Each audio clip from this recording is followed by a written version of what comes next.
Viviendo sin un mediador no es un tema que sea tratado frecuentemente fuera del adventismo,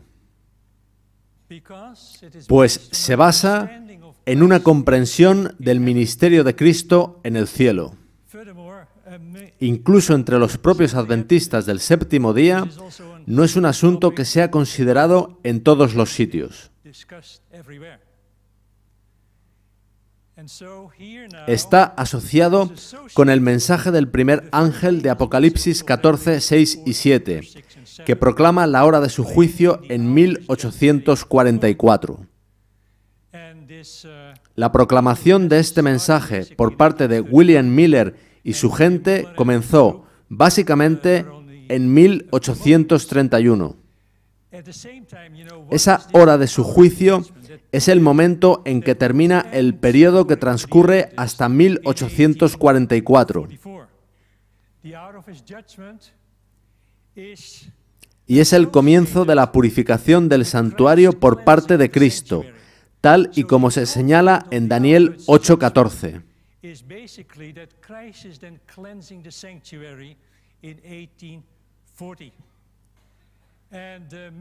Previamente a 1844, muchos interpretaron que el santuario era la tierra y que sería purificada en el segundo advenimiento. La purificación sí que sería al fin de los 2300 días proféticos, es decir, en 1844, basándose en el principio profético de un día por año. Así que muchos esperaron a 1844 y llegó el gran chasco. Los que luego llegaron a ser adventistas asumieron que habían cometido un error, pero desafortunadamente también muchos otros sufrieron el chasco y abandonaron. La solución adventista para el gran chasco fue un intenso y renovado estudio de la purificación del santuario, en el que llegaron a la conclusión de que, de acuerdo con Daniel 8:17, el santuario de Daniel 8:14 se refiere al santuario del tiempo del fin.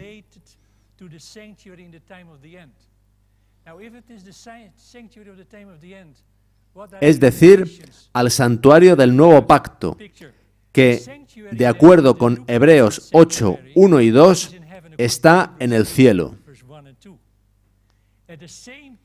Al mismo tiempo, esto condujo a la nueva luz de que en 1844 Jesús comenzó la fase final de su ministerio sumo sacerdotal en el lugar santísimo del santuario celestial.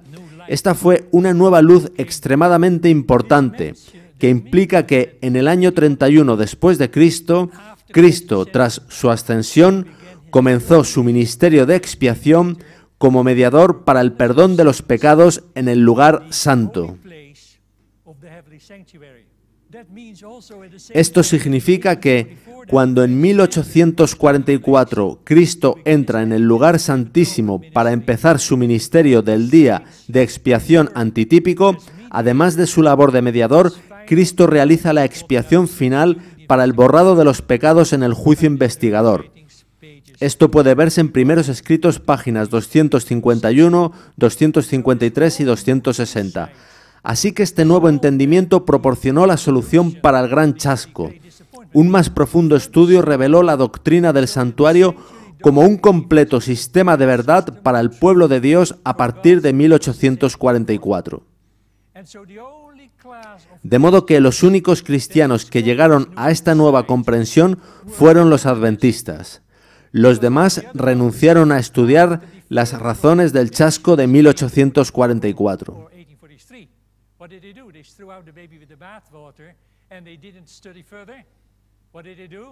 Además, dejaron de lado el historicismo, con lo que fueron víctimas del preterismo y futurismo del catolicismo romano.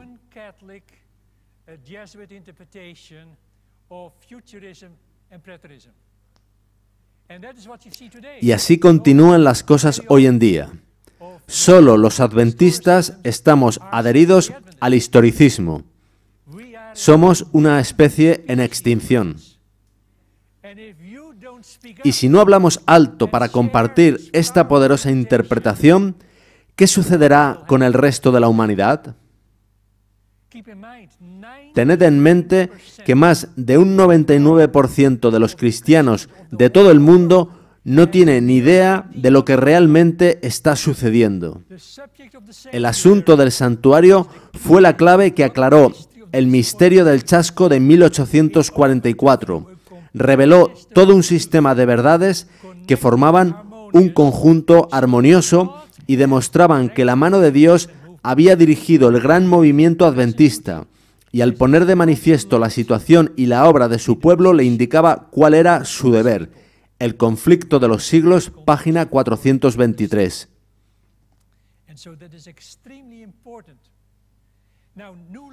Nueva luz llegó sobre la labor de purificación de Cristo en el tiempo del fin, especialmente a través de tres individuos, Hiram Edson, el Dr. Hahn y O.R.L. Crozier.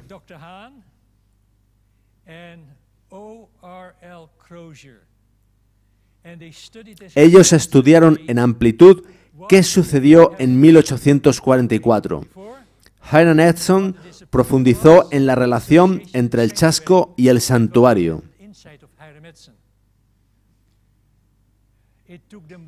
Les llevó 1 año y medio de estudio y entonces publicaron un artículo del que Ellen White dijo que era la verdad para el pueblo de Dios. El artículo explicaba el gran chasco, pero además proporcionaba un conocimiento que muy pocos adventistas del séptimo día aprecian hoy en día. La purificación del santuario en 2 dimensiones desde 1844. Hay un templo literal y uno espiritual. El literal es el santuario, la Nueva Jerusalén, y el espiritual es la iglesia. El literal está ocupado por Jesucristo, nuestro Rey y Sumo Sacerdote, Juan 14:2, Hebreos 8:2 y 9:11. Y el espiritual lo está por el Espíritu Santo, 1 Corintios 3:17, 6:19 y Efesios 2, del 20 al 22. Crozier escribió que entre estos dos hay una perfecta coordinación, pues Cristo prepara el lugar y el Espíritu a las personas. Cuando Cristo llegó a su templo, el santuario, para purificarlo, el Espíritu comenzó la purificación especial de las personas. Desafortunadamente, este último elemento no es totalmente conocido entre nuestro pueblo.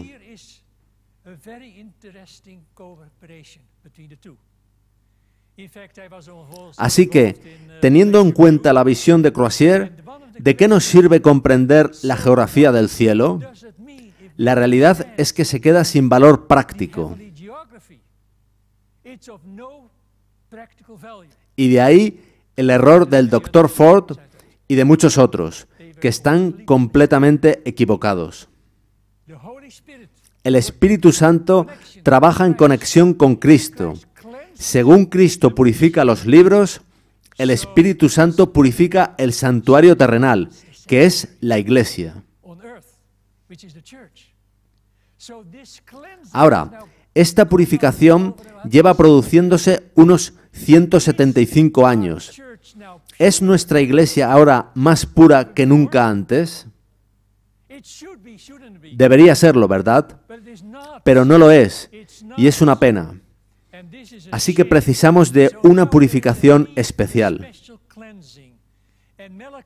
En Malaquías 3, del 1 al 3, vemos una profecía para el tiempo del fin.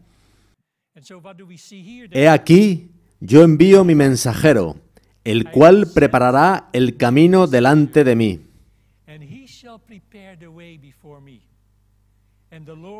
Y el Señor a quien vosotros buscáis vendrá súbitamente a su templo. Y este, en el contexto de los últimos días, es el lugar santísimo. ¿Y quién podrá soportar el tiempo de su venida? ¿O quién podrá estar en pie cuando Él se manifieste? Porque Él es como fuego purificador y como jabón de lavadores. Y Él, el Espíritu Santo, se sentará para afinar y limpiar la plata, porque limpiará a los hijos de Leví. Y en el contexto del tiempo del fin, esto es el pueblo remanente de Dios.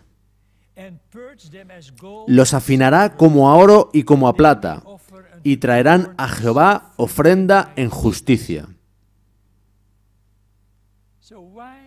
Ahora, ¿por qué necesita purificarse el pueblo de Dios?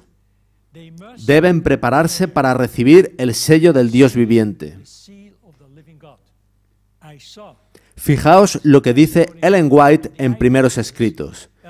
Vi que muchos ignoran lo que deben ser a fin de vivir a la vista del Señor durante el tiempo de angustia, cuando no haya sumo sacerdote en el santuario.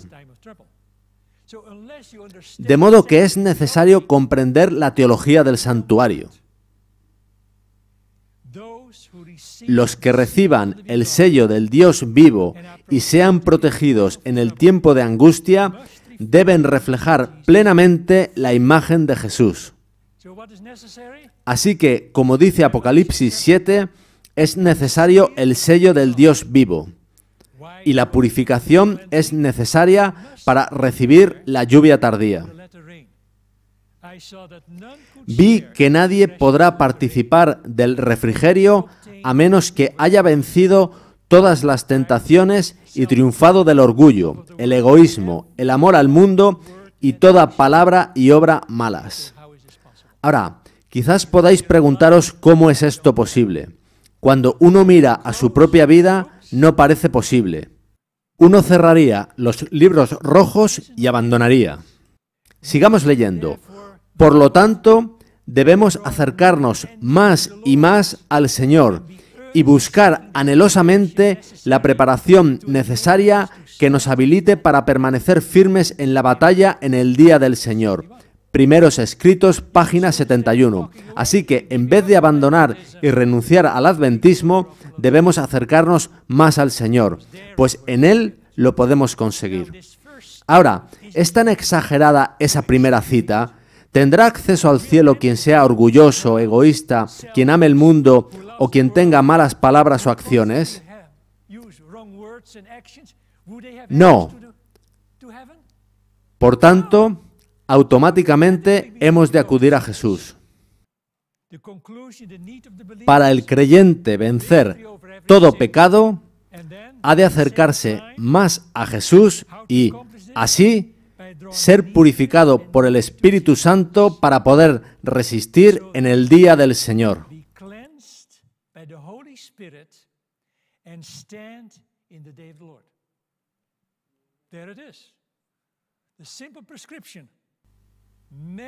En 1844, muchos amaban al Señor y lo sacrificaron todo.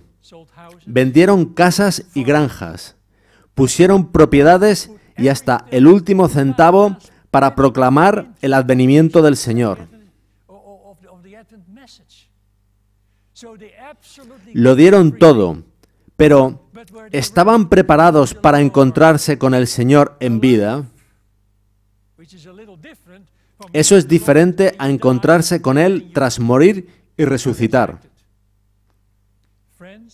Amigos, el conflicto de los siglos, en su página 424, dice que ellos no estaban aún preparados para encontrarse con el Señor, y lo habían dado todo. ¿Qué más podían hacer? ¿Por qué no estaban preparados? La sierva del Señor nos da la razón. No estaban exentos de errores, y vi la misericordia y bondad que Dios manifestaba al mandar a los habitantes de la tierra una amonestación y mensajes repetidos, para inducirlos a escudriñar diligentemente su corazón y a estudiar las Escrituras, a fin de que pudieran despojarse de los errores que les habían transmitido los paganos y los papistas. Mediante estos mensajes, Dios ha estado sacando a su pueblo a donde pueda Él obrar en su favor con mayor poder y donde puedan ellos guardar todos sus mandamientos. Primeros Escritos, página 250. Lo leído era parte de la visión del gran conflicto. Ellos tenían muchas prácticas no bíblicas, como guardar el domingo, un sábado pagano o el bautismo de infantes. Muchos no practicaban la temperancia ni la reforma de la salud, contaminando sus cuerpos mediante el uso del tabaco, alcohol, té, café, alimentos inmundos, joyas o adornos. Muchos tenían ideas erróneas sobre la divinidad, el diezmo, el lavamiento de pies, la inmortalidad del alma, un eterno infierno ardiente para los impíos, ministerio sumo sacerdotal de Cristo, expiación en la cruz, justicia por la fe, justificación y santificación por la fe de Jesús, victoria sobre el pecado, etc. Por tanto, había bastantes errores, y al Espíritu Santo le llevó décadas y décadas, hasta el final del siglo XIX, corregir esos errores. De modo que no estaban preparados en 1844.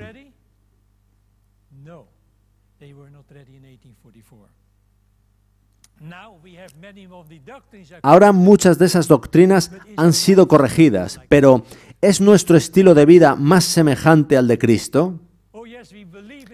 Sí, creemos en el sábado, el séptimo día, pero ¿sabemos cómo santificarlo? Hay otra profecía sobre el retorno de Cristo, de la que habló Pedro, y no es un concepto que los pioneros trataran a menudo. Está contenida en Hechos 3 del 19 al 21, y dice así: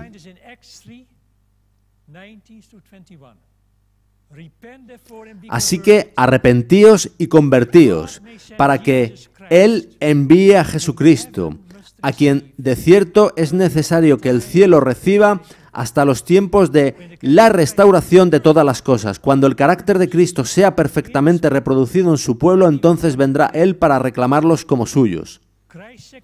El segundo advenimiento de Cristo tendrá lugar cuando toda la verdad sea restaurada y practicada entre el pueblo remanente de Dios.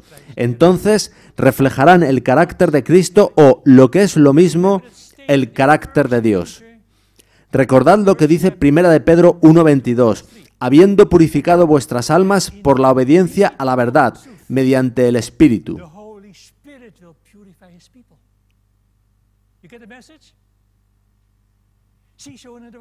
La gente se pregunta, ¿por qué hemos de tener 28 creencias fundamentales? Nos basta Cristo. Cada una de nuestras creencias fundamentales contribuye a una vida santa en Cristo. Elimínense y seremos un remanente enfangado en el pecado.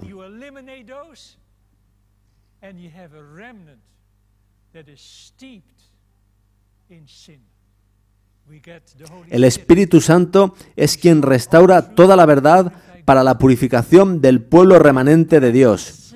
Dios purifica a su pueblo practicando la verdad.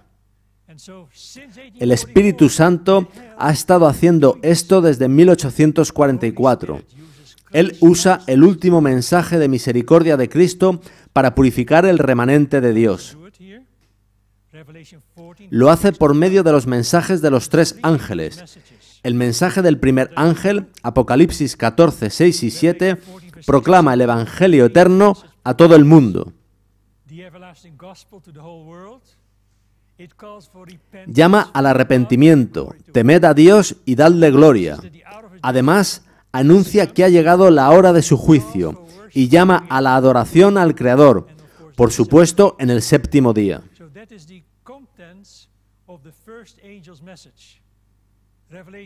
En Apocalipsis 14, 8 está el mensaje del segundo ángel, que anuncia la caída de Babilonia, pues ha embriagado a todas las naciones con sus falsas doctrinas.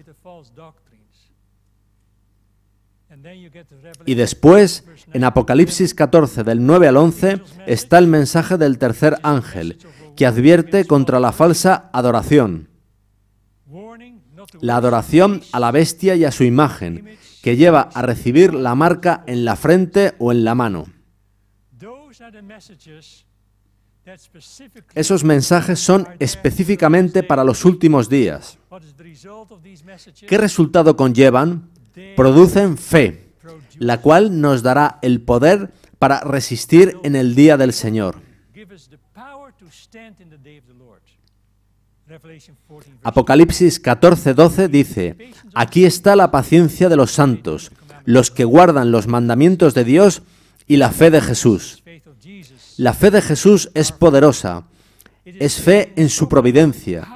Dios guió a su iglesia ya desde el principio, desde el siglo I, con las advertencias contra la apostasía.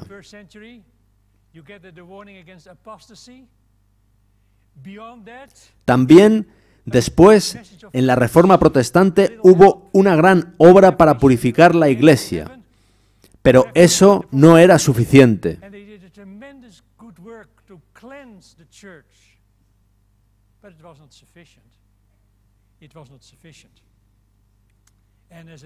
El protestantismo fue cayendo poco a poco en declive y entonces Dios levantó el movimiento adventista, que es la continuación del proceso de reforma. La reforma no terminó con Lutero, Calvino, Zwinglio o John Wesley. Dios dio después un mensaje para purificar a su pueblo, para poder resistir cuando termine la gracia.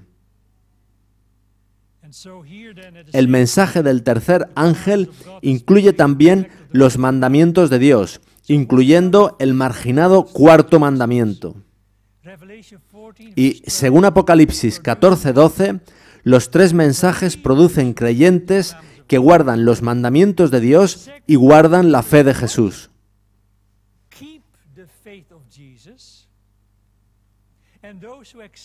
Los que aceptan estos mensajes guardan perfectamente la ley de Dios, los 10 mandamientos. Son capaces de obedecer la ley por medio de la fe de Jesús, que les da la victoria.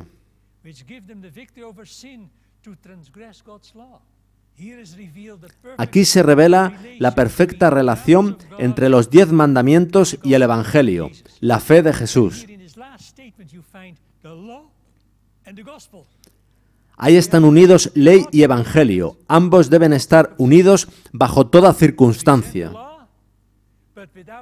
Sin la fe de Jesús, nunca guardarás la ley. Es imposible. Nunca lo conseguiré si dependo de mi fe, que a veces es grande y a veces no.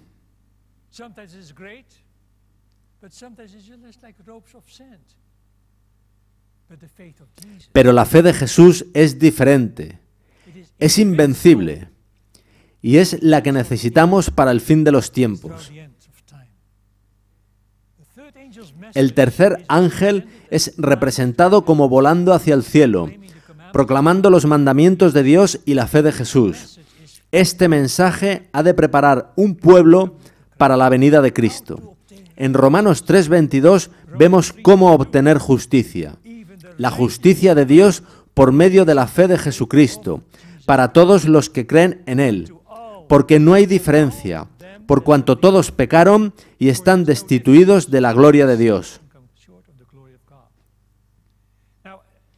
Este texto y los que expondré a continuación están sacados de la King James, pues muchas de las nuevas traducciones no dicen la fe de Jesús. Para hacerlos más comprensibles y aceptables para la gente, hablan de la fe en Jesús.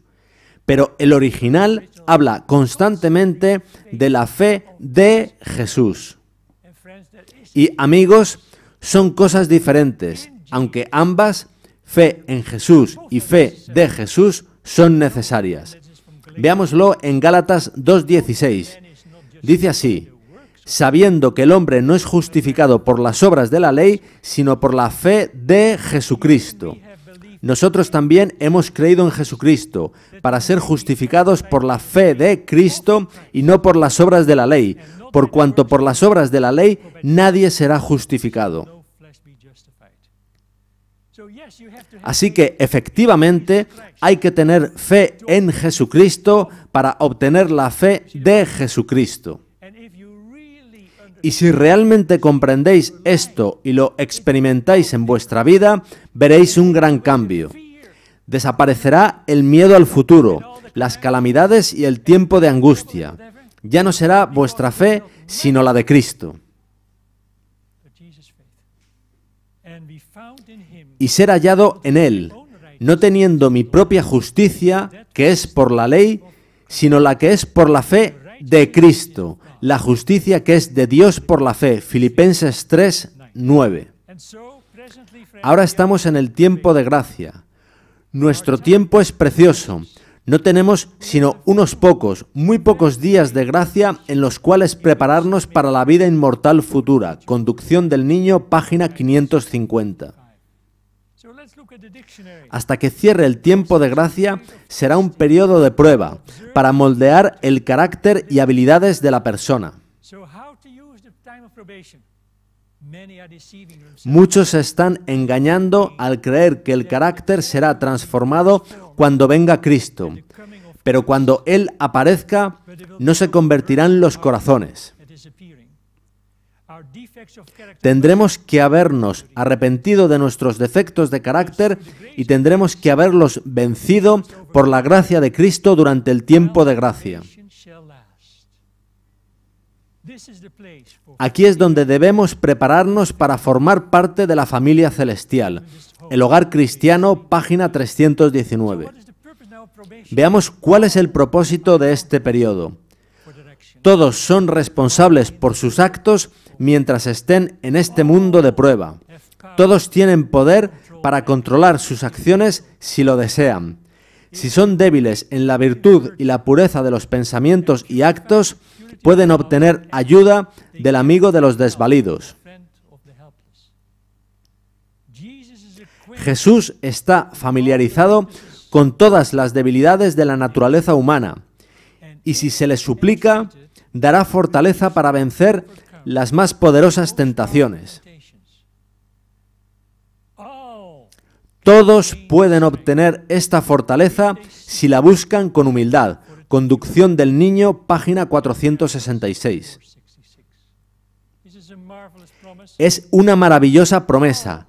Todos pueden obtener ayuda para vencer. Este tiempo, previo al cierre de la gracia, es para elegir a Jesús como Salvador y como Señor, para vencer el pecado con la fe de Jesús, prepararse para que venga Jesús, para desarrollar la fe y ser purificado por el Espíritu Santo, y para preparar a otros para el retorno de Jesús. Y la gracia puede cerrarse de dos formas, por la muerte o porque Miguel se levante para cerrar el tiempo de gracia.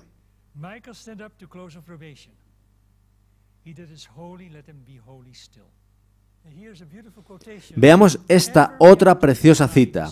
Siempre hemos de tener presente el solemne pensamiento del pronto regreso del Señor y en vista de ello reconocer la obra individual que debe hacerse. Mediante la ayuda del Espíritu Santo hemos de resistir las inclinaciones naturales y las tendencias al mal y desarraigar de la vida todo elemento que no se asemeje a Cristo.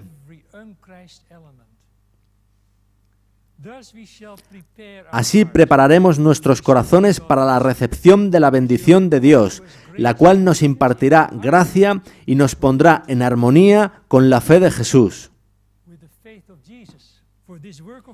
Para esa obra de preparación se le han concedido a este pueblo grandes ventajas en la luz que se le ha otorgado en los mensajes de advertencia e instrucción, enviados por medio de la operación del Espíritu de Dios. En los lugares celestiales, página 347.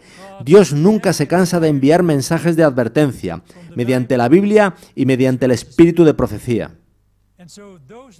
Estos mensajes van derechos a nuestra mente y al lóbulo frontal, pues es sólo a través del lóbulo frontal como el Espíritu Santo se comunica. Leamos Jeremías 15:16. Fueron halladas tus palabras, y yo las comí, y tu palabra me fue por gozo y por alegría de mi corazón, porque tu nombre se invocó sobre mí.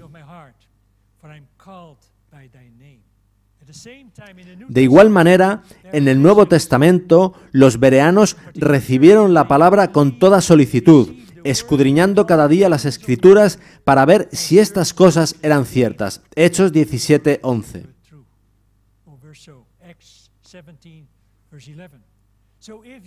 Entonces, si realmente disfrutas su palabra, ¿por qué esperar? Los bereanos la recibieron con toda solicitud.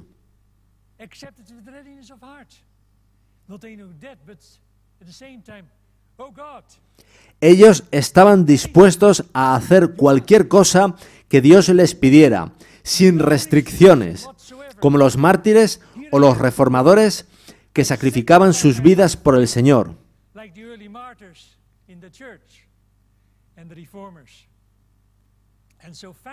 Finalmente, antes del cierre del tiempo de gracia, llegará el último mensaje de advertencia de Cristo para el mundo.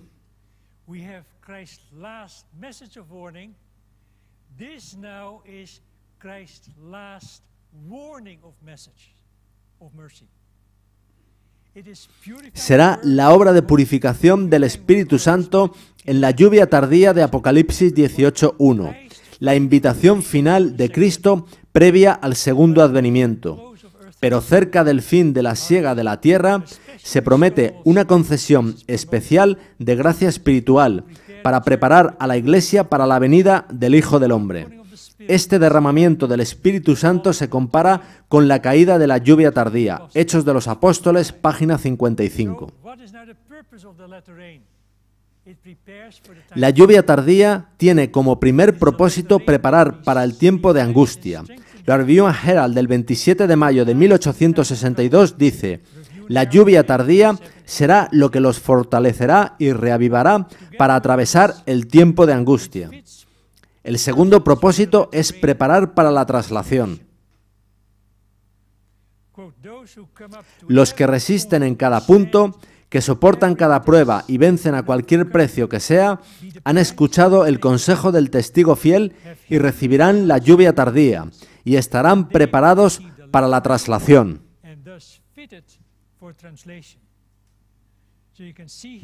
Podéis ver que esto en nada difiere de lo que Ellen White dijo previamente en 1850 sobre cómo participar de la lluvia tardía. Escuchad. El mensaje del tercer ángel está adquiriendo las proporciones del fuerte clamor y no debéis sentiros con libertad de descuidar el deber actual y aún albergar la idea de que en algún tiempo futuro seréis los recipientes de una gran bendición, cuando ocurra un maravilloso reavivamiento sin ningún esfuerzo de vuestra parte. Habéis de tener vuestro vaso purificado hoy, para que esté listo para el rocío celestial, listo para los aguaceros de la lluvia tardía, pues la lluvia tardía vendrá, y la bendición de Dios llenará toda alma que esté purificada de toda contaminación.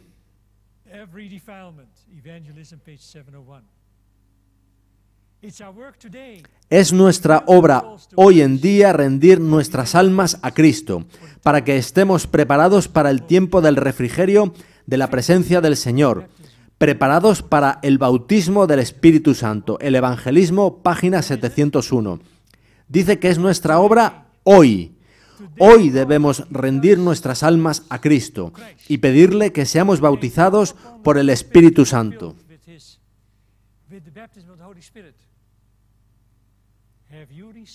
¿Habéis recibido el bautismo del Espíritu Santo? Esa es la pregunta. Y si la respuesta es no, pedid por él hoy.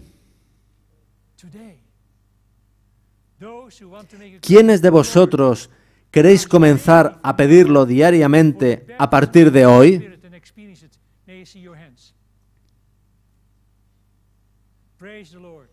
Alabado sea Dios, Él os lo concederá. Veamos ahora la siguiente fase, el cierre de la gracia. Cristo habrá finalizado su obra sacerdotal antitípica como mediador en el santuario celestial. Daniel 12:1.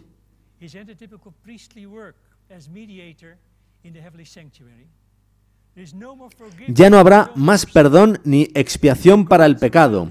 La ira de Dios estará lista para ser derramada sobre los impíos en las 7 últimas plagas descritas en Apocalipsis 16. Pero si no comprendéis cómo funciona el santuario y cómo opera Cristo en él, no podréis discernir lo que esté sucediendo. No os parecerá tener sentido, parecerá fanatismo.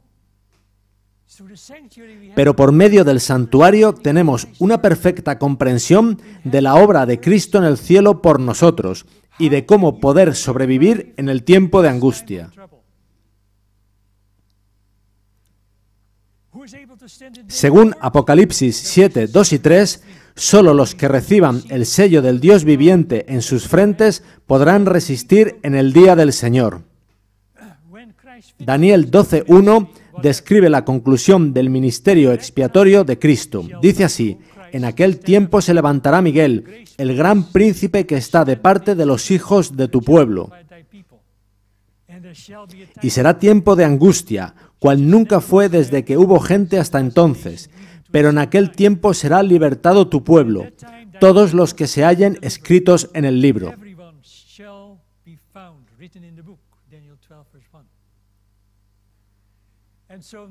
Leeremos ahora una cita que puede darnos ánimo para este tiempo. Cuando estos cristianos primitivos eran desterrados a las montañas y los desiertos, y podéis ver ahí una imagen del Valle de los Valdenses, cuando en las mazmorras se los dejaba morir de hambre, frío y tortura, cuando el martirio parecía la única manera de escapar de su angustia, se regocijaban de que eran tenidos por dignos de sufrir para Cristo, quien había sido crucificado en su favor. Su ejemplo será un consuelo y estímulo para el pueblo de Dios que sufrirá un tiempo de angustia como nunca lo hubo. Amigos, esas experiencias nos preparan para la segunda venida. Cuando nuestro sumo sacerdote termine su obra en el santuario, se levantará, se pondrá las vestiduras de venganza, y entonces se derramarán las 7 postreras plagas. Primeros Escritos, página 36. Un mediador es solo necesario para creyentes que aún están pecando, y eso ya no sucederá entonces, pues todos los casos estarán ya decididos. Cada persona o habrá vencido sus pecados y recibido el sello del Dios viviente, o habrá recibido la marca de la bestia. Y entonces los ángeles soltarán los 4 vientos. Cuando Él abandone el santuario, las tinieblas envolverán a los habitantes de la tierra. Durante ese tiempo terrible, los justos deben vivir sin intercesor, a la vista del Santo Dios. El conflicto de los siglos, página 614. No necesitarán intercesor porque estarán sellados, pero siempre necesitaremos a Jesús, su fe y su gracia para resistir las tentaciones de Satanás hasta la segunda venida, pues hasta entonces tendremos naturaleza pecaminosa.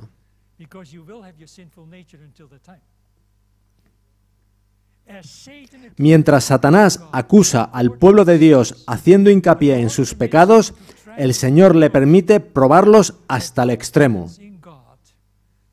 La confianza de ellos en Dios, su fe y su firmeza serán rigurosamente probadas. El recuerdo de su pasado hará decaer sus esperanzas, pues es poco el bien que pueden ver en toda su vida. Reconocen plenamente su debilidad e indignidad. Satanás trata de aterrorizarlos con la idea de que su caso es desesperado, de que las manchas de su impureza no serán jamás lavadas. Espera así aniquilar su fe, hacerles ceder a sus tentaciones y alejarlos de Dios. El conflicto de los siglos, página 618. Afligen sus almas ante Dios, recordándole cada uno de sus actos de arrepentimiento, de sus numerosos pecados y la promesa del Salvador. ¿Forzará alguien mi fortaleza? Haga conmigo paz. Sí, haga paz conmigo. Isaías 27:5. Su fe no decae si sus oraciones no reciben inmediata contestación. Aunque sufren la ansiedad, el terror y la angustia más desesperantes, no dejan de orar.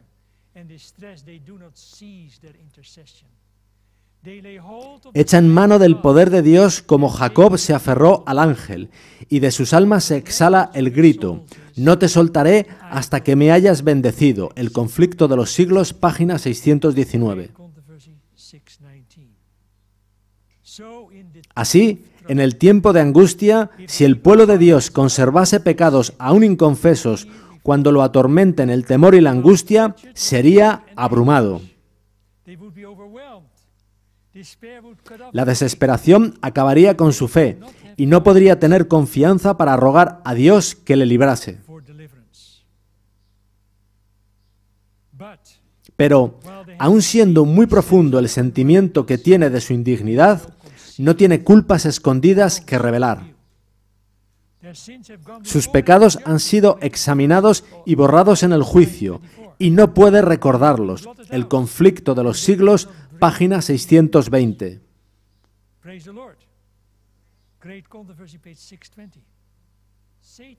Satanás induce a muchos a creer que Dios no se fija en la infidelidad de ellos respecto a los asuntos menudos de la vida, pero en su actitud con Jacob, el Señor demuestra que en manera alguna aprobará ni tolerará el mal.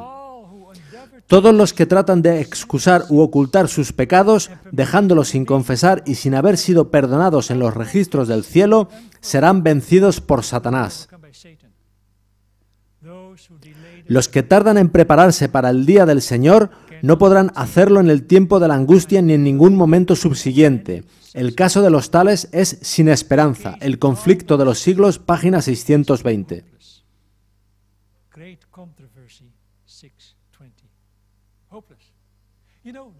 ¿Sabéis? En los años 1880, Ellen White escribía cada día desde temprano hasta la noche. La gente le decía que se lo tomase con más tranquilidad. Pero ella decía que no podía, que Dios le había encomendado un trabajo que tenía que terminar. ¿Consultamos esos libros a menudo? Ella escribió más de 100.000 páginas. ¿Cuántas leemos nosotros? Pensad en ello.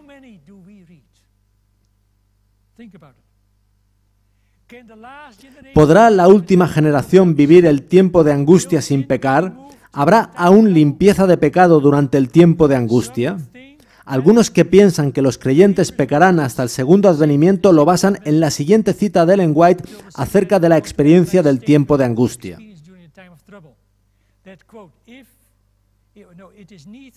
Necesitan pasar por el horno de fuego. Debe consumirse su mundanalidad para que la imagen de Cristo se refleje perfectamente. El conflicto de los siglos, página 621. Ellos piensan que esto significa que los creyentes necesitarán aún la gracia expiatoria de Dios para eliminar su mundanalidad que les impide reflejar perfectamente la imagen de Cristo. La verdad es que lo que los creyentes seguirán teniendo son los clamores de sus naturalezas pecaminosas, pero no pecados, pues de estos tuvo que haber arrepentimiento durante el juicio previo al advenimiento, si es que fueron perdonados. En caso contrario, habrían hecho extinguirse a la fe. El contexto de esa cita muestra que en ella Ellen White está hablando de una clase especial de creyentes que han sido engañados, tentados y llevados al pecado, pero que han vuelto a Dios con verdadero arrepentimiento antes del cierre de la gracia. Dios enviará a sus ángeles para consolarlos y protegerlos en el tiempo de peligro. El conflicto de los siglos, página 621.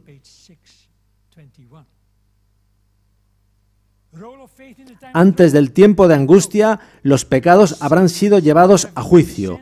Ya no podrían ser expiados. Durante el tiempo de angustia, ya sin mediador, será probada y fortalecida la fe de cada uno y su total dependencia de Dios. Jesús, en la cruz, tampoco podía ver el rostro de su Padre. Era por fe que sabía que estaba con él. Él también dependió de las promesas de su Padre. La victoria que vence al mundo es por fe. Ellen White nos dice algo interesante para los que ejercitan poco la fe. Los que ahora ejercitan poca fe, en el tiempo de angustia se verán sumidos en mayor aflicción porque no se habrán acostumbrado a confiar en Dios. Las lecciones de fe que hayan descuidado tendrán que aprenderlas bajo el terrible peso del desaliento, el conflicto de los siglos, página 622.